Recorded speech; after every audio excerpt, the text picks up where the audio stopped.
All right, welcome to a new week of the Gen X guys. You got myself, JD, and Len. As always, he's waving on a podcast, so I hope everybody saw that. As he drinks coffee as well. I'm just gonna walk through what you're doing right now, apparently, and being Jesus. There we go. There we go. So we were just talking about something. Back in the 90s and 2000s, we had with batteries, we were supposed to let them go all the way down before you charge them again, or down because you wanted to make sure you stay little cycles. You don't have to do that anymore, but I constantly still do it. I constantly don't just charge things when I have a chance to. I guess there's two ways of looking at that. One, you just can't move past anything you've been told in the past, and so you just live and die by it, which I don't think that's the case. Or two, you're a moron. Right.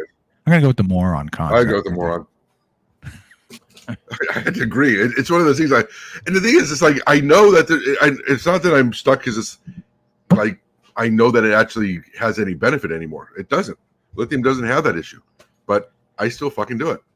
Well, that's good. It's just habit. It's just habit that I know. How many stupid things do you still do that you know that you shouldn't do?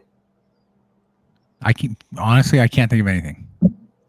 But then again, it's not like my memory is very good to remember what I might be doing that I don't do in the past. So I have no clue. I'm sure something will come to me at some point. My other one, I got to stop working on cars. My back can't handle working on cars anymore. Because look. I mean, that's just age. You're old. But also time. It's like one of those things that's, I worked on cars not because I really enjoyed it, because it's not a necessity. Right. I didn't have the money to. I had to work on it.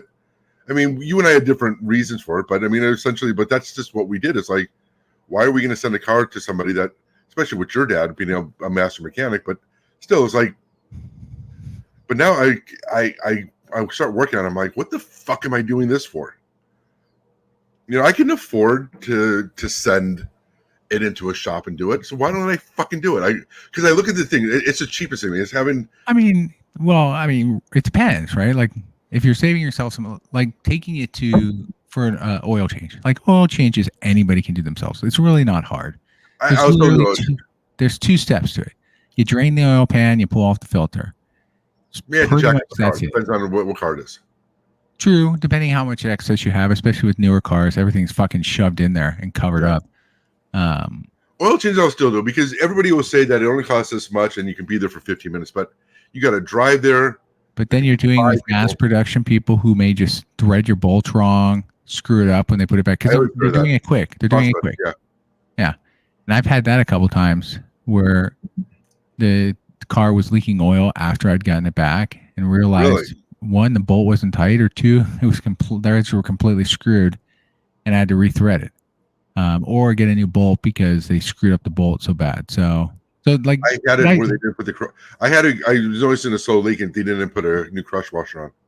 Yeah, and so it just wasn't tight enough. But to your point, like, I mean, okay, so back in the 80s, obviously, 90s, you did it out of necessity. I did it because my dad wanted me to learn it all, and just to be able to deal with cars, which is not a bad skill to have, right? Right. But yeah, but I don't want to work on cars because I love them. I do it because I need to, even today. Like, I do it because I just want to keep them up to date, especially more classic cars than anything. Not cars I buy, like the newer cars today. Those I just take to the dealership or whatever and let them deal with it all. Because I'm not going to try and figure out all the mechanics, structure, and everything. Yeah. So I gotta stop. It's just one of the, like you said, if it was a passion thing, then I understand it. If you're really into cars. I mean, even with motorcycles, I still want to work on, but that's even harder because you don't have the back issues because you're not like hovering over and that, but everything's so fucking small and tight on it. It's like, because, by the way, it's not, for anybody listening, it's not cruisers. I'm into sport bikes. But Rice rockets, crotch rocket, whatever you want to call it. Crotch rocket, yeah, exactly. But yeah, I just don't. I mean, there's other things I'd rather be doing now. It's just one of those things where now it becomes. Before it was no big deal. It was just, the car needs, even with my truck, I recently did the timing belt, and it was just one of those things where I've done it before. This is like the second, it has over 200,000 miles. So the second time I've done it. I remember the first time I did it in like 6 hours, no big deal. This one took 2 days, and I kind of dragged it out a little bit more than I should have. And it's just one of those things where, like, I was looking at some of the parts going, I'm going to take a break. I just didn't want to drive myself through it. Well, so I have the 66 Classic Mustang, right? It was my parents, and it's with me, and I wanted to change out, like, just one of the decals on the side panel, right? And so to get there with the 66, first, to even open up the panels in the inside, I had to pull the whole back seat out. So I pull that out, which is actually as much easier than people think, because it's not as hard to pull that out. But I had to pull that whole thing out, pull the panel down, and then if I could get my hand in there, I could loosen the nuts and pull it. It took me 2 hours to get that thing off. The easiest path would have been if I then took out the whole window and mechanism. But I don't want to go through all that effort, because then it's like, dude, now I have to remember how to put it all back together. Right.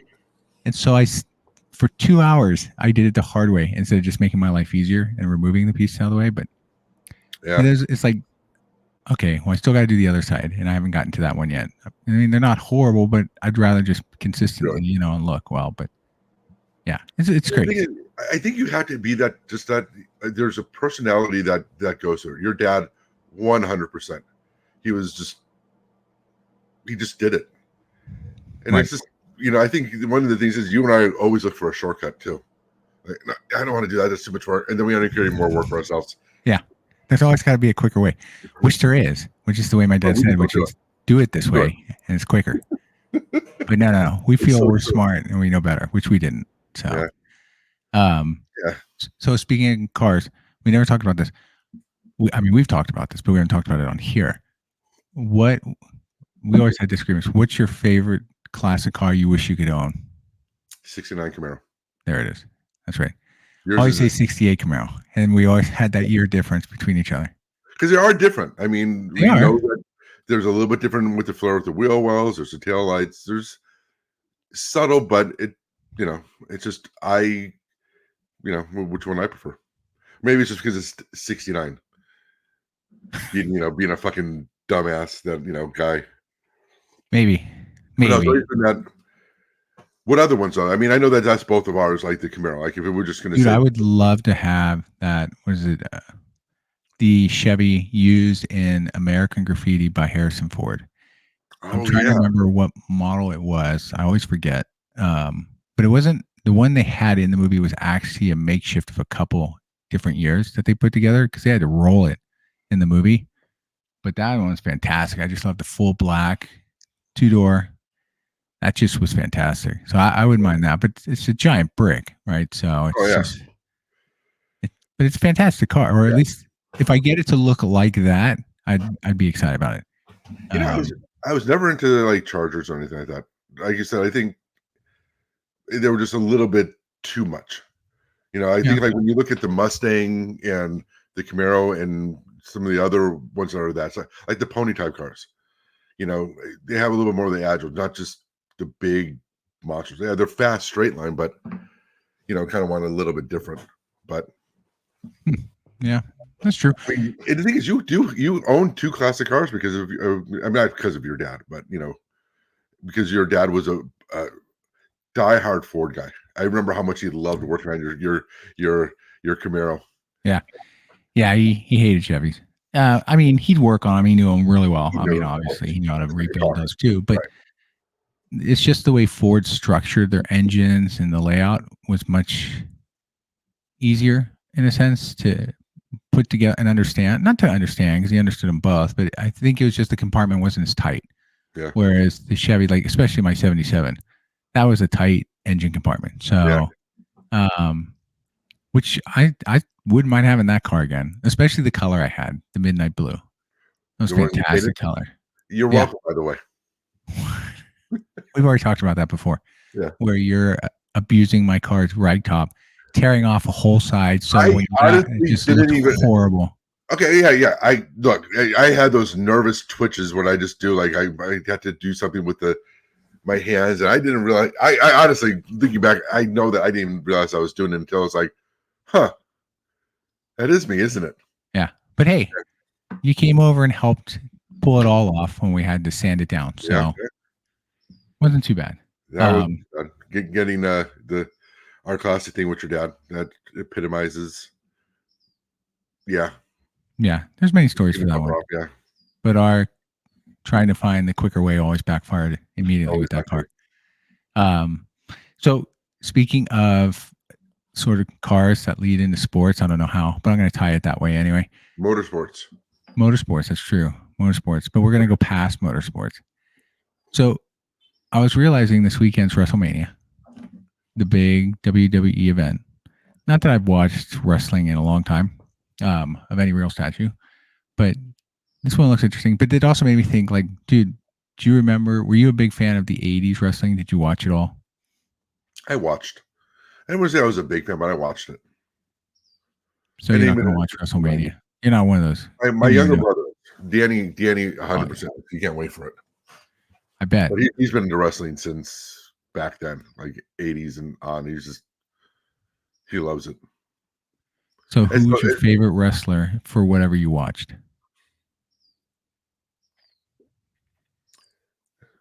I don't know. Okay. Well, then this is a pointless segment. Let's move on to something else. No, I'm trying to remember his name, actually. Snuka. Oh, Jimmy Superfly Snuka? I couldn't remember any of the sequence of the names. Yeah. That's what it was going to be. I'm like, Snuka. What the hell is the other parts? But yeah, he was fun to watch. Yeah. You ever watched Sting? Okay. I think the guys that had like the persona, like weren't just Ultimate Warrior. I actually met him.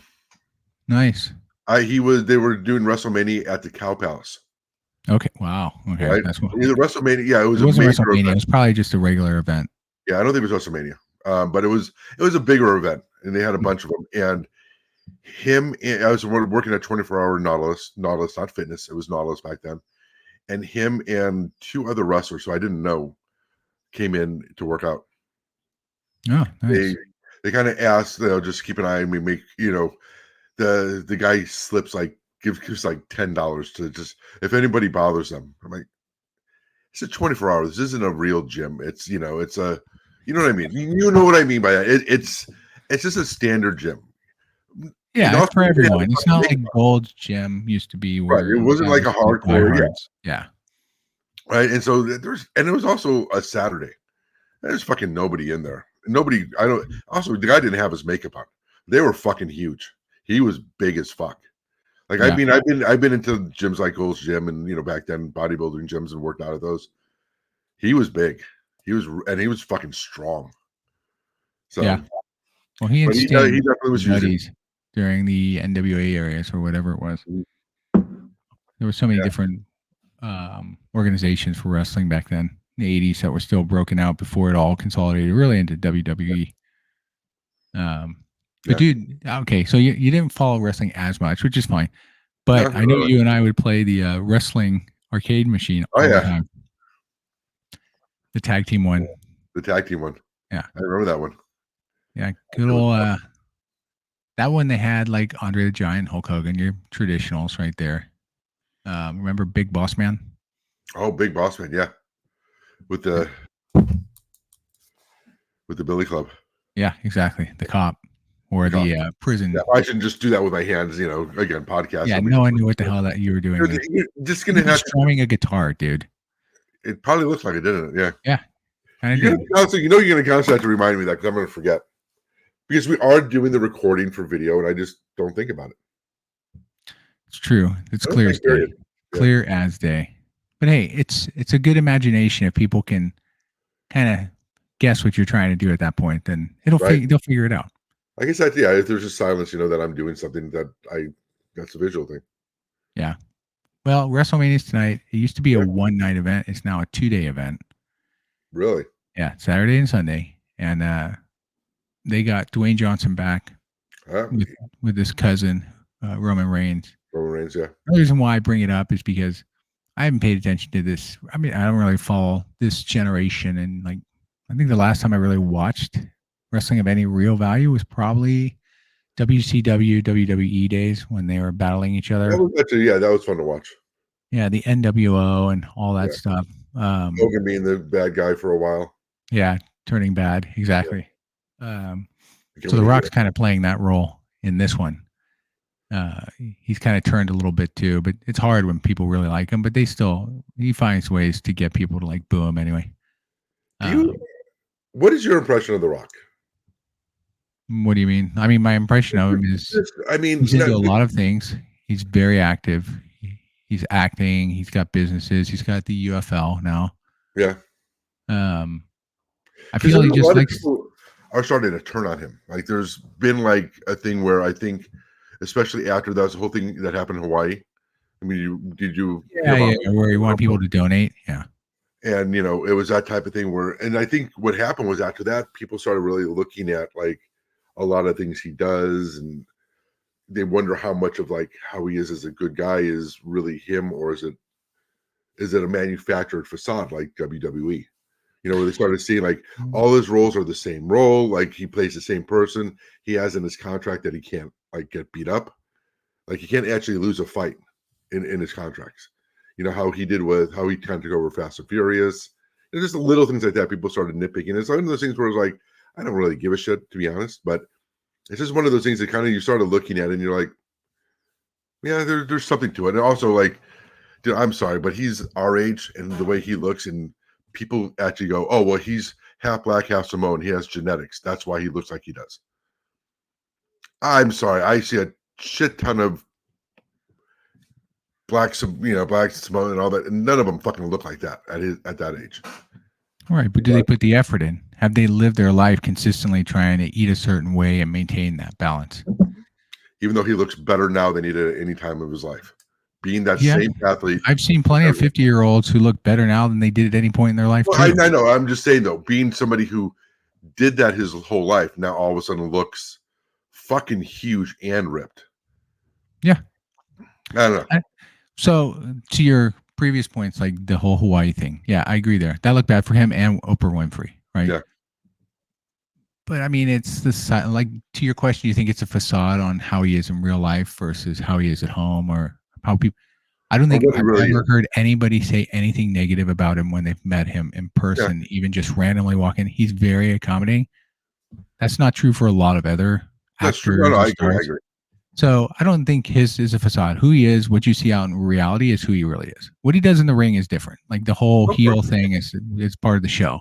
And I love when people truly believe that's real. It's like it's not real. What's real is the physical activity. That's fucking real. Oh, yeah, they brutalize their body. Oh yeah, they do. But the storylines are all made up. Like they know who's going to win before they go there, and they're all friends generally in the background. So, that by the way, I'm not saying it was just because you brought up The Rock, and no, it's a good point. I mean, that's the perception you have with a lot of different stars. Like some stars are very good at showcasing themselves. John Cena is one guy who you're like, speaking of wrestler and that thing, where I mean, he's done more Make-A-Wish, like 10 times more than anybody else for Make-A-Wish. That kind of, I think that's the type of thing that, you kind of look at, you're like, okay, he really probably is that guy that you think he is. Yeah.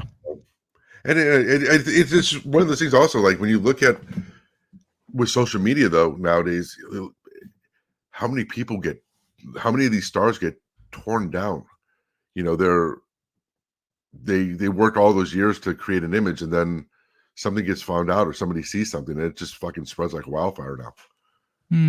Well, I always look at that because you bring up a good point, right? And that's something I haven't really touched on, but that's a good point, right? Like you'll see people suddenly turn on an actor and then they'll do their little friggin' hashtag movement or whatever they want to do to bring them down.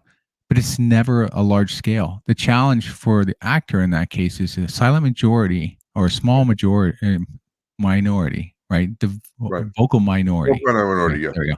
I was eventually going to get out there. I know you got it eventually. But the point is, the vocal minority makes such a stink that corporations overreact, and 100%. They drop them out. Now, when it's things like they're known for abusing women, for male actors specifically in this case, right? Abusing women, or even female actresses who are known for abusing their partners as well. Whatever it is, the point is that those type of things I get when people start the question is, I think to cut you off, but one of the questions is, though, what do you mean by known? proven or Yes. allegations? Yeah, proven. And I think that's one of the major. Not allegations, because remember, you're supposed to be you're innocent until proven guilty. Doesn't matter. But people, I see this too often. Oh, where there's smoke, there's fire. Well, yeah. Right? Well, in some cases now, some corporations, because they've overreacted in the past, have now taken a stance where they wait to see how it plays out. Which is if they get found guilty, then they're gone. Like they'll fire them or no longer work with them, whatever it might be. Yeah. To me, the craziest one is Johnny Depp. Yeah. Honestly, to me, that's the one that shows that I don't want to make it a male or female thing, but with the allegations, he lost his roles, he lost endorsements. Only like, what was it? The cologne that he promoted was one of the only ones that stuck by him. Right. All of that, when you started seeing it in the case with Amber Heard, where it was clear that she's fucking just lying, that it didn't happen, and that she was the actual abuser. So not just that she wasn't telling the truth, but she was the one who was abusive. She not only stayed on Aquaman, never got kicked off, but nobody ever said, well, let's bring you back to the role. They just decided to keep moving ahead without him. And all those endorsements never came back. That's the part that kills me. And I don't want to make it just about the male and female, but I'm just saying that's like the reaction that happens where you're like, it's just crazy. But I think, and we could do a show on this, but so like you mentioned, social, right? Social is the biggest driver behind this. Oh yeah. Like in today's world, anything can catch fire in a minute and go. And then the media has to bring it up and say, this is trending. And then they decided to start doing stories about it. Yep. Which brings me to kind of back to sports, but it's just like the whole concept of saying this player is the greatest of all time, or this one's a generational talent. And it's like the media keeps saying that to make people believe it's true, right? Like they can help direct conversations and stick with them. They do it all the time in every aspect: sports, world news. No one talks about Ukraine anymore, still being bombarded by Russia. We've moved past that now. Does that actually happen? I guess. I don't know. I don't care anymore. It's basically the mentality now. They've moved past it. People got tired of it. Yeah. People's attention spans, they moved to Palestine, they moved to other things. Correct. But that's the news directing their attention that way. Right? If they only focus on certain areas and they only feed you that all the time, then that's all you're going to hear. Okay, let me phrase, or let me present something. Everybody always blames the news. I don't blame the news at all. I honestly don't. No, you can turn it off. Right? The thing is, the news is only going to try to get your attention. If you give them your attention, that's what they're going to present. So like if people complain about Fox News, they have an audience. CNN and MSNBC are the same exact thing. They're just playing to a different thing. They don't report news. They just try to get people riled up. They just say, what is our audience? What do they care about? What's going to get them to go, ooh, I want to see what that is about. That's all they understand. Yeah, exactly. You're right. They understand the audience because they play their stories based on that. The best one, it's funny, but if you think about it, in Ron Burgundy too, right? He goes to help start basically what's considered CNN. Right. And they just do pieces that just outrage people. Like they no longer care about doing like true news stories about some great event that happened. And those get fluffed in there, not on the national news, no longer really, but more local news still brings that stuff in. But it's like they just want to get keywords that'll catch people's attention, and then they hammer it for weeks. They just hammer that same story over and over. And to your point, you can turn it off.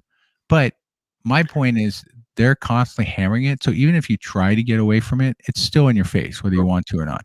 And that's where they continue to push. And again, it's not so much to your point, the media, it's more of just the environment and society today that they're taking advantage of. But society's allowing, we allow to let ourselves be like misled, taken the lead, like the ability to kind of go out there and find your own details. Even then, you can't even trust what you're searching for anyway. So how do you know what's really real anymore outside of your own? Like, best you can do is just make an educated decision based on what you have seen or know or what you found, and try and read what's, there's always that gray area between a lot of these, to your point, what Fox News says and what MSNBC say, two totally different news organizations who play on both or are both on that single side. So there's something always in between, and you just got to find that. But a lot of people don't. They just live on the quick. Why do you think Reels and TikTok and all those are so popular? People just want that quick 15, 30-second hit, and that's it. The thing is that before you used to be able to watch like BBC News, right? You used to be able to watch certain newses that just said the news.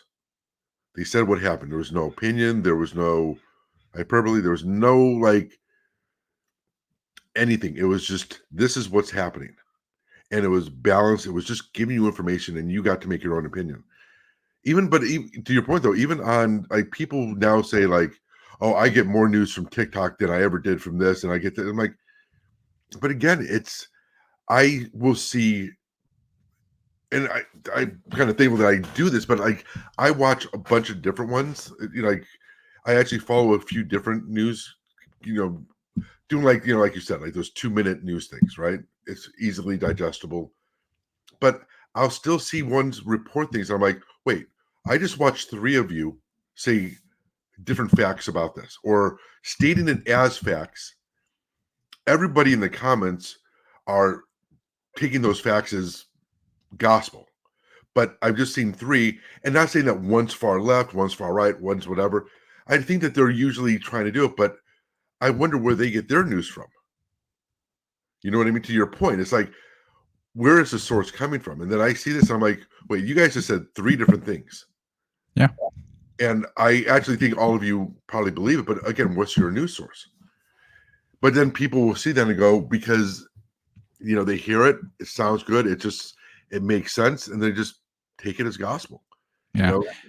Depends who you listen to. But I think what you brought up about like 3 different sources, 3 different same news organization, same story, but all with 3 different variations of what that story really was.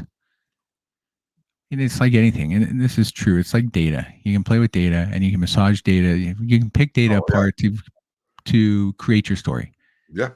Right. And it's the same thing here. They're taking snippets of stories, which we see a lot of times. People complain and say they didn't give you the full context, which is true. They almost never give you the full context, because if they did, well, first, I'd be surprised people even listen to it all in today's society, because they're all quick snippets for just wanting it. But if they created the full snippet or gave the full context, it'd be a different reaction.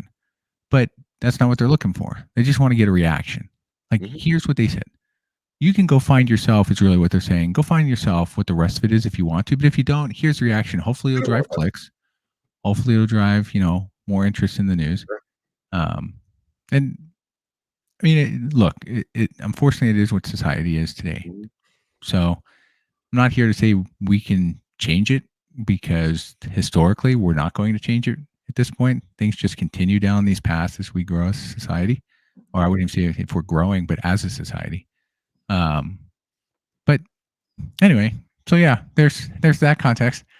Not sure how we kind of slipped into that one, but actually, I want to. Maybe we can go for it. You got something to throw it out there. Let's hear it. I'm sure people are interested. You sure? Well, I mean, the few people that listen, yes. Yeah.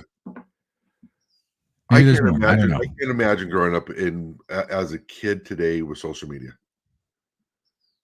Agreed, because everybody does it. Well, it's no different than back in the 70s and 80s.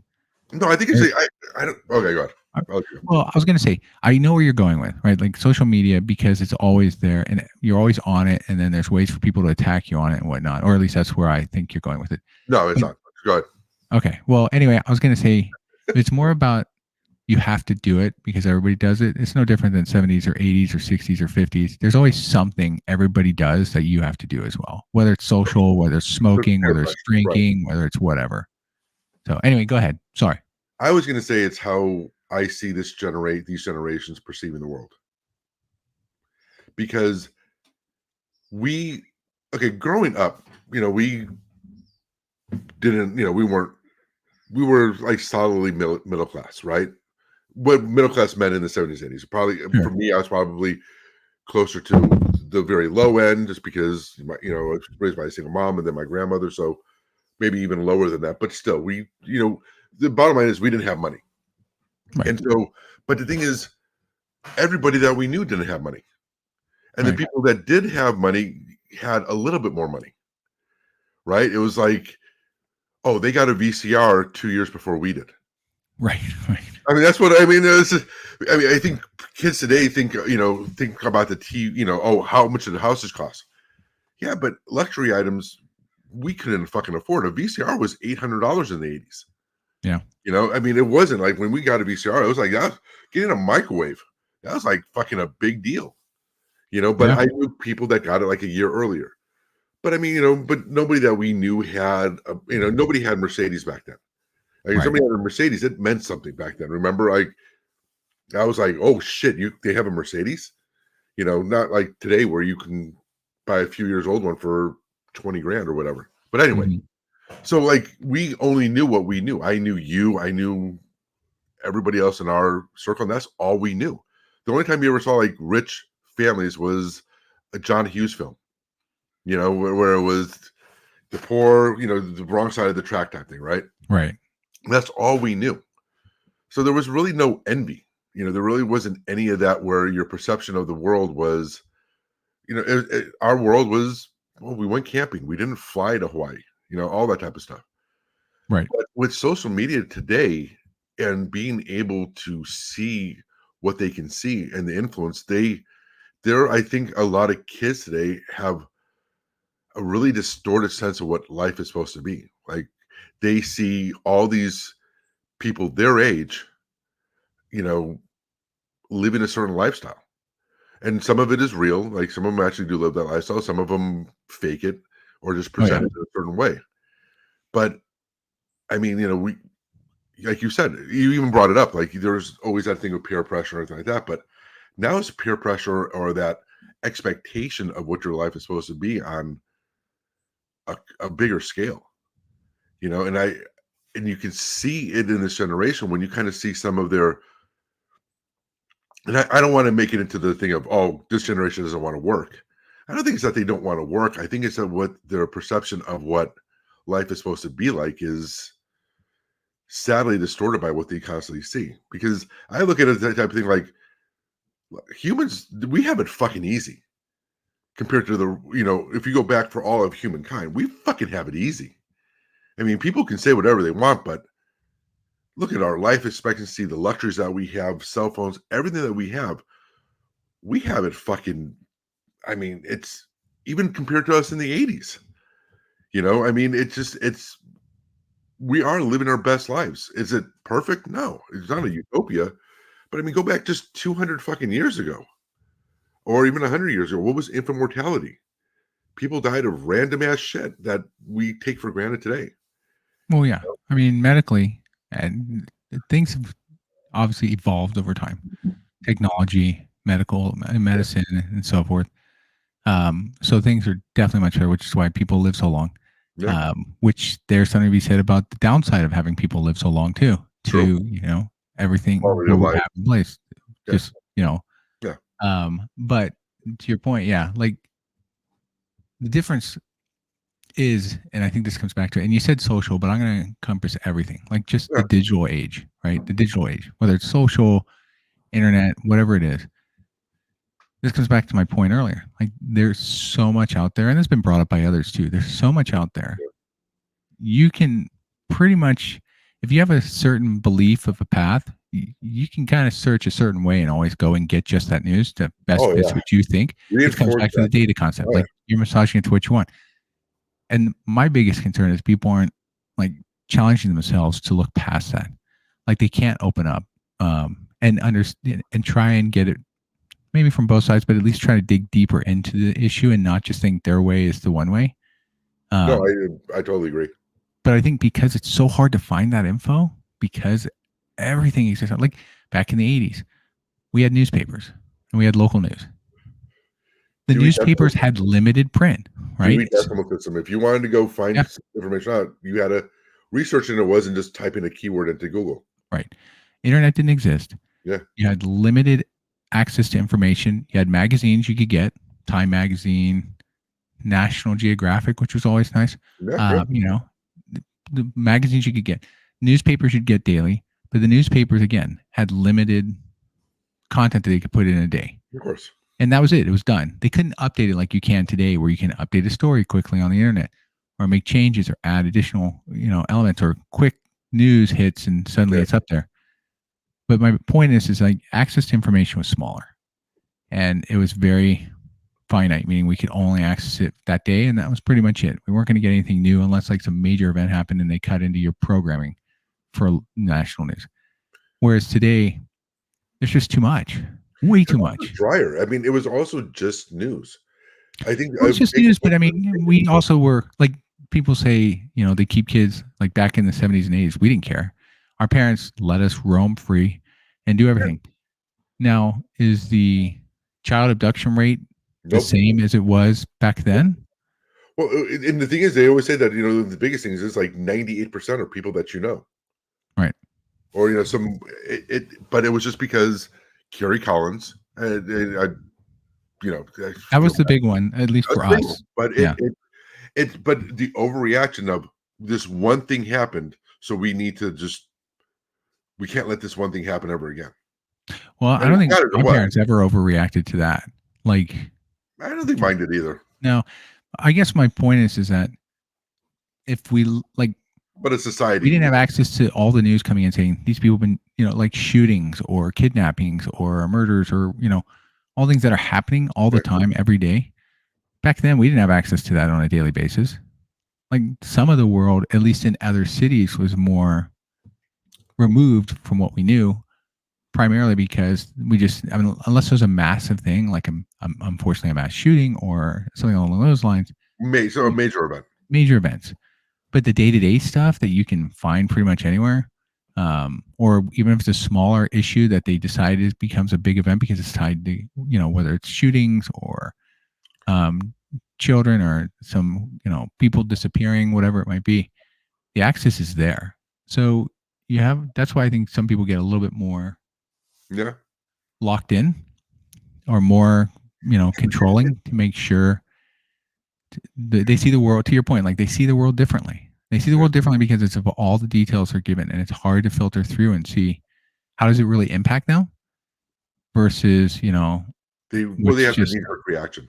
Yeah. Like I love to see, there's some people who talk on different sides where I just love to listen to them, not because I believe much of anything they say, but I just find it kind of interesting to hear what their perspectives are on different things and how they word it.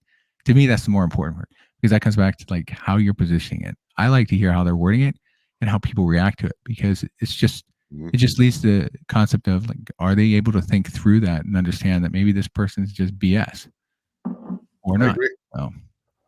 Well, I mean, the thing that kills me about data is that, and it bothers me that people look at the process of trying to find truth is to reinforce what they believe in. Like Correct. You said, data. They cherry pick the data to reinforce their point of view, not to find truth. And I think that's a big thing. As long as you even see, so I still follow a lot of things for health. So, I studied kinesiology and I was a trainer. So it's still something I still follow a lot of. And you see people talk about this diet, that diet, this thing's bad for you, this thing's bad for you. And then when you're listening to them, you hear them cherry picking data. There's this one study that found this was bad about oats. Right. So let's ignore the other 1,000 that are saying all these positive things, but you're going to cherry pick this one thing that might be bad about oats, which look, no matter what water can be bad for you. You drink 5 gallons of it right now, you'll die. Water, one of the most essential things we have for life, can kill you as well. You can drown also, More likely the drowning is the key component there. I'm just saying, but if you consume 5 gallons of water, you would die. Right? I mean, it's just what it is. But what I'm saying is when you see stuff like that, and I would just focus on health just because that's how it is. But you see people cherry pick that data to emphasize a point, or they say, "Oh, this doesn't happen," but then you're like, "Okay, yes, if I consumed 20 cans of diet soda a day, I could have a health problem." Again, that whole context thing. But if you're recycling, at least you're getting money back from those 20 cans. Right. But the crazy part is that, like I said, like you said, how people cherry pick data to reinforce what they believe in, not what the truth is. Right. Well, I mean, it's no different than the times of the Romans and Egyptians and all of them. They presented what they figured was all they needed to state, whether it was true or not. Yeah. And again, history books are written by the winners, right? So we don't know how things may have truly played out in some history because it's written by whoever won. Yep. It's the same here. To your point, like they cherry pick. They pick what best presents their story or best provides them, to your point, the ability to enforce what they believe. Like if they can, it helps to strengthen their belief. That's fine. And I mean, and that's not just, that's a global thing. Like it happens in different societies. Yeah. I can't speak for all because I don't understand every single society, as country that exists out there. Nature. I don't think it's just society. I think it's humans. Well, yeah, human nature. People want to attach to that. They want to believe in something. Well, yeah, that goes way back to the times of gods. Yeah. Egyptian gods. Yeah. I mean, part of the reason why religion started was to explain natural phenomenon. Well, it helps. It also helps to control people still try to figure out why they're here. Why, how did it all start? And there's really no clean answer to that, and there won't be. Probably, I'll be dead because I don't know when that'll ever come. But you just take with what you know at this moment in time, and then just know you're gonna. This comes back to the science thing we've talked about before. Yeah. Like science is just wrong, and I'm not saying what they're doing is wrong. I'm just saying it's always going to be proven wrong, and that's the purpose of science because you're constantly evolving to prove it's wrong. What we know today is fine, but we know it's probably wrong because there's probably something else to it that we're not aware of. Sure. And as we learn and grow, we'll figure it out. And even if it's 99% right, that one little thing proves it wrong. It's still wrong. Correct. Yeah. And I think people, I think what bothers people, and I've always said this about how I feel about conspiracy theorists, is they don't like that there may not be a reason behind it. Things may have happened that just because. Yeah, like you can't explain it sometimes. Yeah. Sometimes, look, as much as there's a possibility that there's life in the universe besides us, there's still the possibility that we're the only life in the universe. I'm not saying whether it's remote or the percentage-wise, but there is a possibility because there's, just what it is that we are the only life, that somehow something happened that we're here. Right? I mean, because think about it. Let's say life does begin. Well, how many times did life have to begin and die before it was able to reproduce or eat? Right? Life created. But evolution states that a lot of why we have opposable thumbs, why our eyes are the way they are, there's reasons behind it through evolution. Most animals are the same thing, right? I mean, it's just they evolved a certain way to work in their environment. Correct. Right. The very first life that ever happened on Earth, it died. I mean, the reality is it probably died as soon as it was made because maybe it didn't have the right mechanisms to be able to survive. How it ate, and then what if how did it first reproduce? Well, you could say, oh, it reproduced this way. How do you know the first one evolved to be able to do that? You can't say that as a guarantee. So how many times did life on Earth start and stop again until it evolved and be able to do this? So there's we don't know. I mean, we don't know. We don't know. We don't even know how humanity started. Like the first humanoids, I'll call it that, because whatever that might be. Right. I mean, look, suddenly we came into existence post dinosaurs generally. Oh yeah, definitely. But why? What was the catalyst for that? To your point, like why did suddenly we just appear? The Earth had been around for 1 million years at that point. And they still can't explain how the other humanoids died off. Correct. And so, I mean, most likely we fucking killed them, but that's beside the point. Maybe not. We bred with them. Maybe not. I have a fun theory I want to write a sci-fi story about at some point, but I'm not going to bring it in here. Great. You don't want somebody stealing? You don't want the one person listening to steal it? No, it's not even that. I mean, I figured we'd just start talking about it for a long time. So I'm just probably save it for a different show if we want to do that. That's fine. That sounds fine. Yeah, I'm trying to be thoughtful here. Okay. We're already gone down. You know I'm not thoughtful. You know, I just fucking don't think about things. No, I know you don't care. We've already gone down a different path. I care. But to your point, like, you know, we always, first off, I would say, and it's interesting because most of humanity or human civilization, we like to have this belief, at least from, my short existence on this planet, so to speak, have this, from historical purposes, we always want to be free. We want to do our own things, and that's great. But when push comes to shove, we want someone to tell us what to do. Oh, yeah. And so that's where things like dictatorships, leaderships like that, fill those vacuums. Yeah. But the game Lemmings, fantastic game, by the way. That's basically what humanity can be or is in a sense. Not that they just randomly walk off a cliff and die. But the point being that some people do. They need, they want to be free, but in the end, if too much freedom is left unchecked, meaning, no rules, no boundaries exist, then it's just fucking mayhem because it doesn't matter. Then it's survival of the fittest at that point. So you need structure, I guess my point. And that structure sometimes comes in, you want someone to tell you what to do. Hence why you have politicians, dictators, and so forth. But we don't like to like even back in the caveman days, they had a leadership structure. Native Americans had still a leadership structure. They all worked towards a common goal, but they still looked to one where there was, the elders, the elders, exactly, or whatnot. They were the ones who could help them at least figure out what the next steps were. And that's just kind of how, but humanity's so big now. There's so much to it. And now they're all looking towards differently. It's just like different clans, so to speak. So I'm not sure where I'm going with this, to be honest with you. I've kind of gone on a fucking tangent. You just kind of, but I kind of like it. It's kind of good, though. I like things are just coming out, and I haven't really structured it well. So anyway, you got something to say? No. But I got something to. I think when there was the quote unquote traditional family structure, the man, the wife did this, blah blah blah. It worked because there was structure. I think that you're seeing a change today where, and definitely, I'm not trying to say, it's easy because I'm the white cis male that, it sounds like I'm advocating for it, and I'm definitely not. But I think the one thing that we don't actually have today that is causing issues is we don't have that view of what that structure is supposed to be now.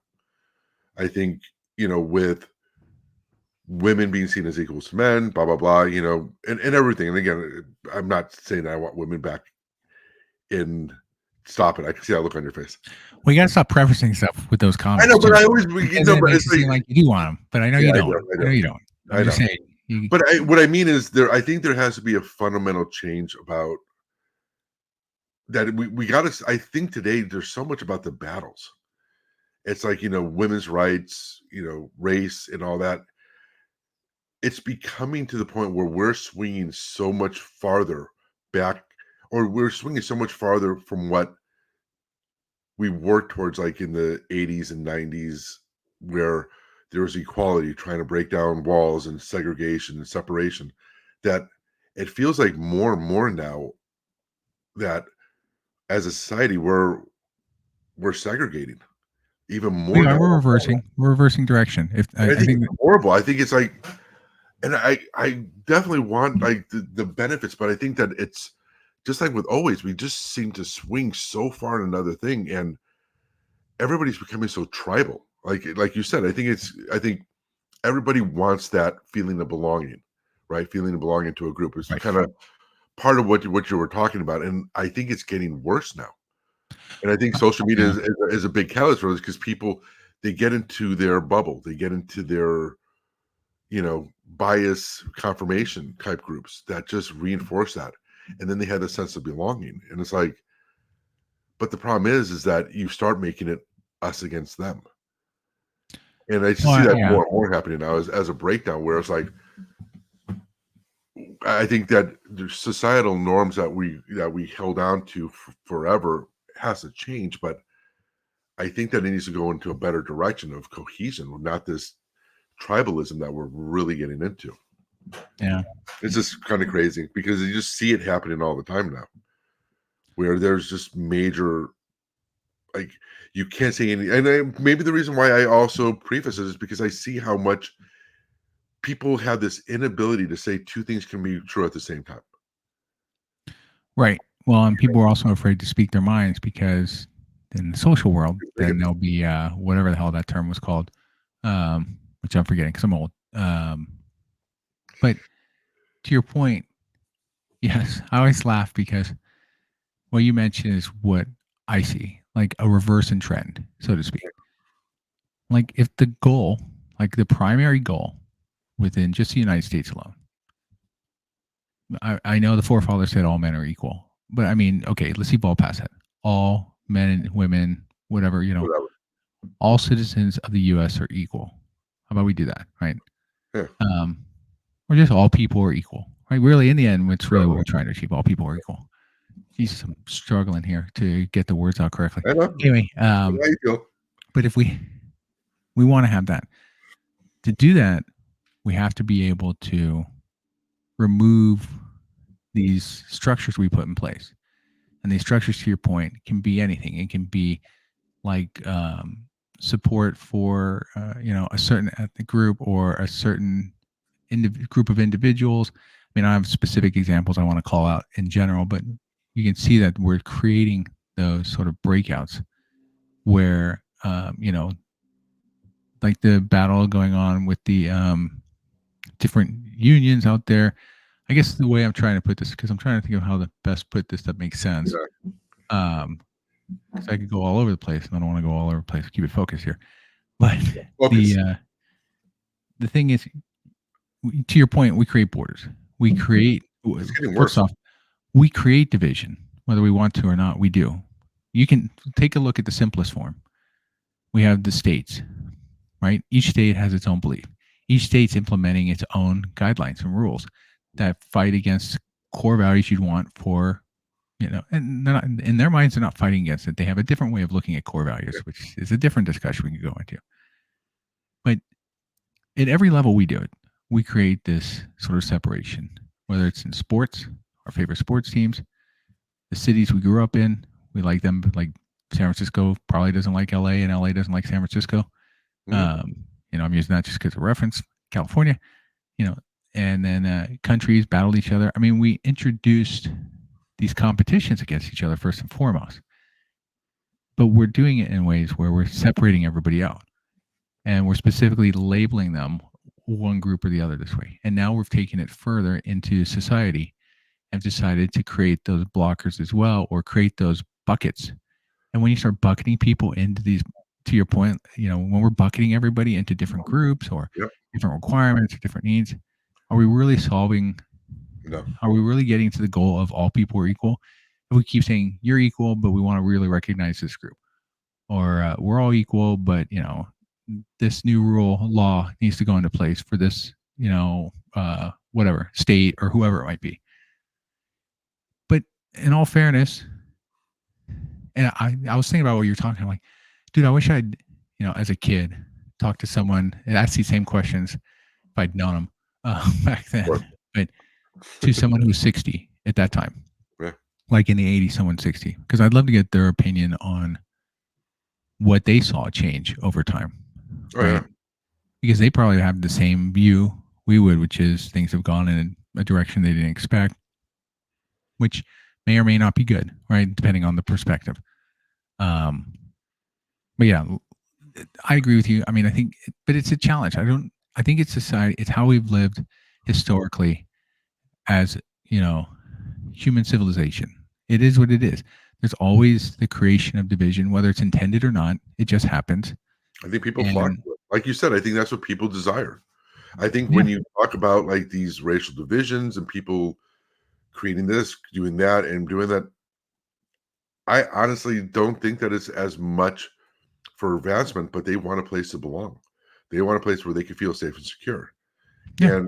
But the problem is that I think the thing that people don't realize is that, like, you start reinforcing that by creating that you start reinforcing that racial division, sex division, whatever, nationalism, whatever. And I think it's across the board for everything. And it's like, people want to be, and what's crazy is you want to be lumped into this big group of people, but and then even the worst part is all they ever identify is the positives of that group. Like they have no objective views on it. Like we need to work on this for our group, whatever group it may be. Like, you know, like it could be, you know, white men. I mean, there's things that we have to work on, but it's they want to only like point at others, saying, you know, we're in this group, we're here to fight together to do this, instead of a lot of times today. I think a big thing that bothers me is they don't look inward first, you know, to try to look at their group. But there's also just, it's funny, people talk about inclusion all the time, yet when you see the stuff, and you know, we see it at work, we see it in real life, is that everybody talks about inclusion, but by excluding people. That's the thing that kind of, like, you're talking about inclusion, but you're always bringing up these groups instead of just, I don't know. It just seems, it's a hard, yeah.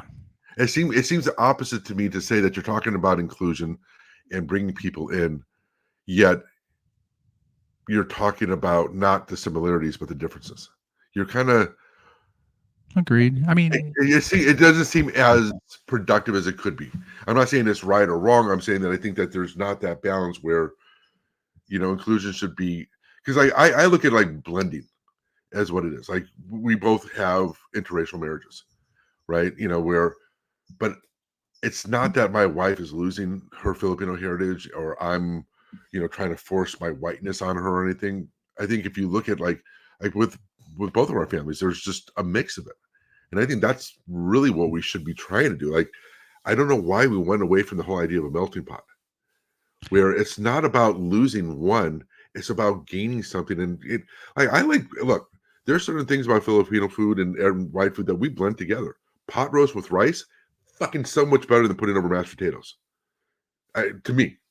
But it's like I think we cherry picked the best of what we like from each other's, and like, hey, this works better for us, so we'll go with that.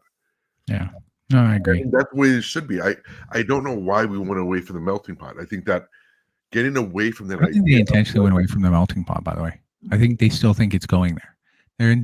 For some, the intentions are. I think a lot of people fight it because they feel that they're going to lose their identity, who they are, and I'm like, I'm sorry, I don't give a fuck about it. Maybe it's also because of how I am about half my family, my father's side, that I'm like, fuck that side of the family. So I worry less about where I, you know, that whole idea of, it doesn't matter where you've been. I mean, yeah, it matters in context of knowing where you came from to help you understand the future, but the future should be your focus, not the past. Right. Well, I focus on the past too much. Yeah. And I guess to wrap this up, to your point, like, you know, I know the melting pot concept, which the terminology meant something different in the past and kind of, but it's still technically the goal. Yeah. It's really, it's not so much a melting pot. We should just be seen as, ideally, humans, period. Yeah. How you either identify or what your color is or whatever it is should not matter. Right. I think it should just be than race. Right. You should just be humans, but we have countries, we have, you know, we call about colors. I mean, even when you do job applications, you see the breakouts there too. But yeah, it's just something that has continued to be a challenge over history. Yeah. And one thing we didn't jump into, which is the biggest factor I think that drives a lot of this, is the emotion factor.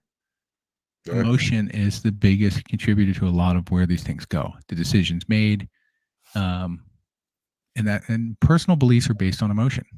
People get emotional over simple things, but anyway, that's a different thing we discuss. Needless to say, I think this is a great sort of conversation we kind of drove into. It's good, fun. It was nice to talk through. Hopefully, people got something out of it. If not, you got to write notes. We hear other people's views too. You know, we also have to make sure we write notes because we constantly say that's for a different podcast. We'll get to it. Whatever. Fine. We're fine. Forget about it. I know. That's what I'm saying. We have to write it down so we don't forget about it. Start writing it down. Start taking dictation and do it. You know what? I'm going to do it. Okay. All right, you guys talk about your sci-fi novel. All right. Perfect. Anyway, thanks again for everybody listening. Again, if you have thoughts, comments, or like the show, you know, subscribe. Yeah. And also leave comments. Feel free. I mean, it doesn't bother us. People are going to have different opinions. We always love to hear them. So, Thanks again for listening, and have a great week, everyone. You too. All right. Yeah.